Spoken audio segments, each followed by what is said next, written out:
I'm Liz McNeil, and you're watching Under the Dome.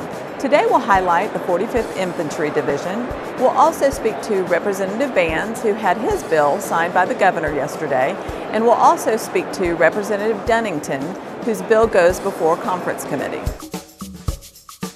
Every year on the second Tuesday of April since 1988, so we've been doing this for 28 years now, is the 45th Infantry Division Appreciation Day. The partnership that we have with the state, obviously the governor is our commander-in-chief, so we're at her beck and call 24/7. And so our members that were here today for the event, I encourage them to go around and visit with their state representative and their state senator to thank them for the hard work that they're doing during this session. Senate Bill 1108 was signed into law by the governor yesterday. Senate Bill 1108, Senator Ron Justice was the author, and I got to be the principal House author.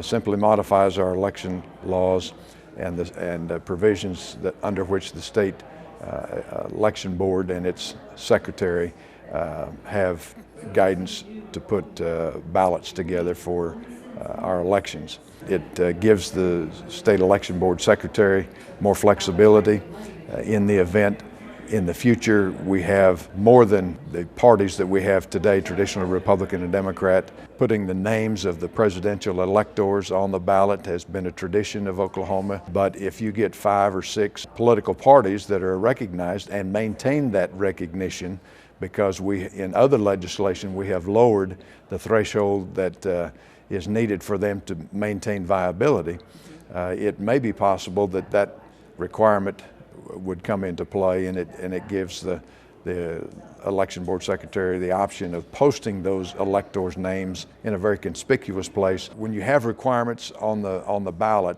that mandate the length of it, every time you put a new page on there, you're talking about $500,000 on a statewide election. House Bill 2929 by Representative Jason Dunnington was amended on the Senate floor and will now move to Conference Committee. 2929 is our equal pay bill, and just a point of information, this Tuesday is National Equal Pay Day.